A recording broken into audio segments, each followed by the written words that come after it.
हाँ बोलिए बोलिए भैया। सर मैं सरकार से मैं यही कहना चाहूँगा, जो मतलब जो मृतक में जो घर में बरौली गांव में जो मर रखे हैं उनको सरकार की तरफ से मुआवजा मतलब मिले, सरकार से यही कहूँगा। अभी तक यहाँ मतलब लोग बोल रहे हैं कि हम तक कुछ मतलब खास डाटा नहीं पेश हुआ है कितना लोग के हुआ है। हाँ। कुछ तो पता रहा है कि घर में 2 है लेकिन 6 है, कितना हुआ है मतलब इस घर में मतलब 2 है, ठीक है। हाँ। और टोटल इस गांव मतलब कम से कम 8 तो है ही नॉर्मली, 8 और ऐसा भी एरिया में। और ऐसा भी वहाँ पे कि एक महिला जो हुई है, एक महिला जो मरी है मतलब साल भर शादी हुआ है, उनके 2 बच्चा भी है। हाँ हाँ। उनका क्या होगा? अब उनका क्या हुआ, उनका जो ज़िंदगी जो मतलब हो गया खराब, तो खराब हो गया। कहे ना कि सरकार और प्रशासन की लापरवाही की वजह से देखिए आज गरीब आदमी का घर उजड़ रहा है। और नीतीश कुमार जी से यह मांग है कि यहाँ के सबसे पहले यहाँ का थाना का बर्खास्त कीजिए यहाँ पे, क्योंकि कहीं ना कहीं थाना का लापरवाही है कि यहाँ पर शराब मिल रहा है और थाना मिली जुली हुई है। दोस्तों अगर मेरे चैनल पर नया है तो चैनल को सब्सक्राइब करें, शेयर करें और वीडियो को कमेंट करके बताएं कि क्या शराबबंदी सच में शराबबंदी सफल हुआ है।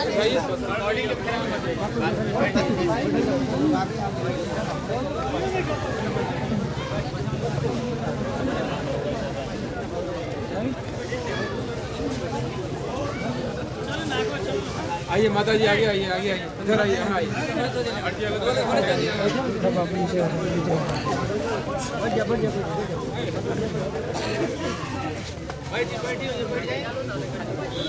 यहाँ और थोड़ा सा ओपनिंग दे दीजिए प्लीज। आपके साथ हमारा काम नहीं चलेगा, हमको इससे सीधे बात करने की आवश्यकता है। आप रिकॉर्ड कर दीजिए। बढ़ जाओ। आज का दिन अत्यंत ही दुखद है और आज नहीं, आज से बीते 2 दिनों से भी हम लोग ये देख रहे हैं कि दुख की घड़ी का सामना हर आदमी कर रहा है, चाहे वो बरौली के हो, गंगौली के हो, कोयला के हो। मसरख पूरा प्रखंड दुख में है, पूरा जिला दुख में है। इसलिए मैं कोई संबोधन यह नहीं करने आया हूँ कि यहाँ कौन बैठे हैं कौन नहीं बैठे। हम सब एक साथ बैठे हैं और सब आपके साथ हैं। मसरख के साथ मेरा बहुत पुराना रिश्ता है।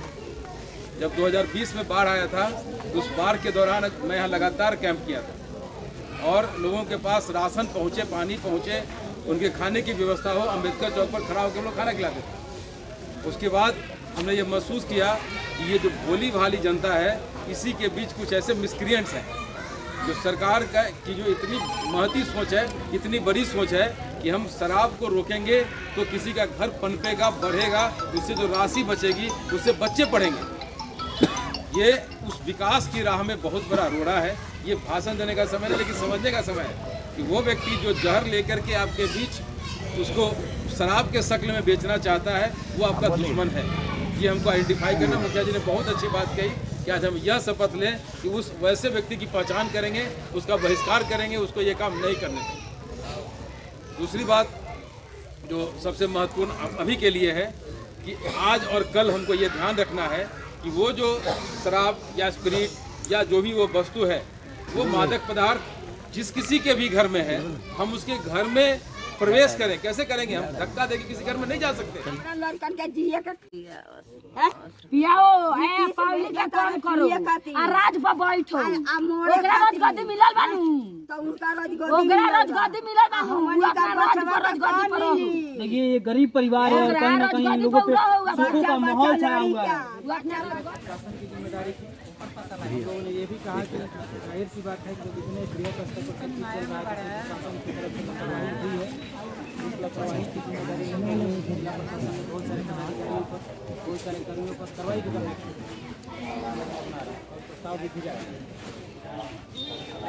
इसके अलावा जो तीसरा एस्पेक्ट है वो लोगों की सहायता का, जैसा कि मुखिया जी ने बताया, हम लोग की ये भरपूर कोशिश है, हम लोग की भरपूर कोशिश है कि जो भी प्रभावित लोग हैं, वो असहाय हैं, गरीब हैं या मजदूर हैं या उनके घर में कोई कमाने वाला नहीं है, ऐसे लोग हम लोग छोड़ेंगे नहीं।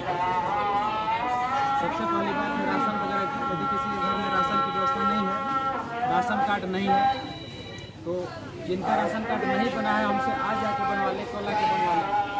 जिनको तत्काल राहत की जरूरत है हम लोग अपने डीलर से सक्षम को दे देंगे। तो सभी जो प्रभावित परिवार हैं उनको कुछ न कुछ राशन तुरंत मिलेगा।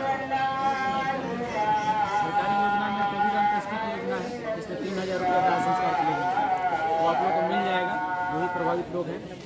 इसके अलावा जो श्रमिक लोग हैं उनके लिए श्रम संसाधन विभाग की तरफ से लगभग 1.5 लाख रुपये का मुआवजा मिलता है। उन लोगों ने जो भट्टा फुलवरिया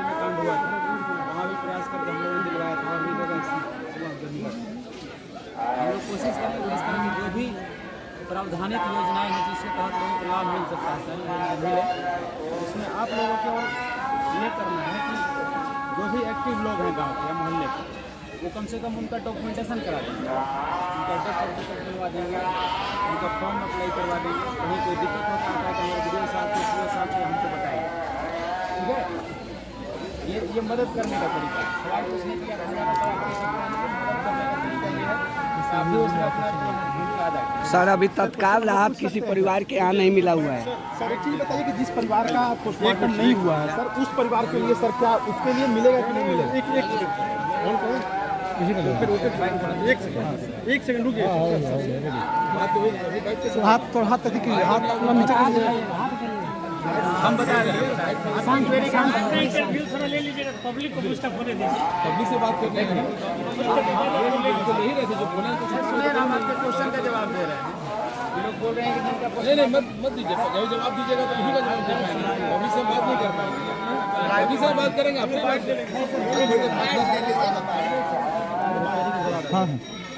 आप लोग का पूछना है कि जो लोग मर गए हैं इनका कोई ऑफिशियल रिकॉर्ड नहीं, उनको लाभ मिलेगा, तो उनको कबीर अंत्येष्टि का लाभ तो मिल जाएगा ना, ठीक है, वो मिल जाएगा। बाकी राशन कार्ड की जो हम बात बताया वो आपको मिल जाएगा। राशन की यदि समस्या है नहीं सर, जो लोग शराबबंदी से जो मरते हैं उनको सरकार के द्वारा कुछ अलग से राशि दिया जाता है, वो वाली राशि उनको मिलेगी कि नहीं? कोई राशि नहीं दिया जाता है। हम अलग अलग योजनाओं के बारे में बता रहे हैं।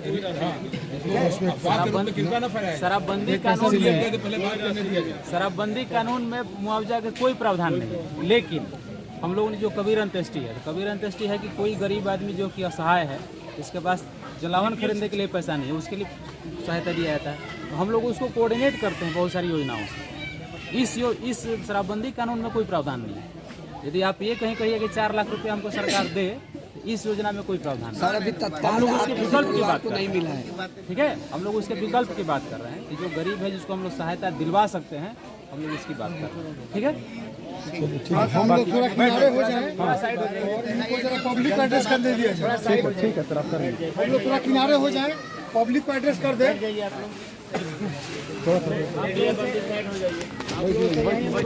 बैठिए मुकेश भाई, बाबा बैठिए।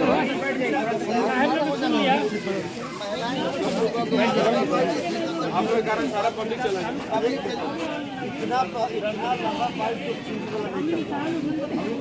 अरे तो आपको नहीं दिया, लोग चले गए तो चले गए।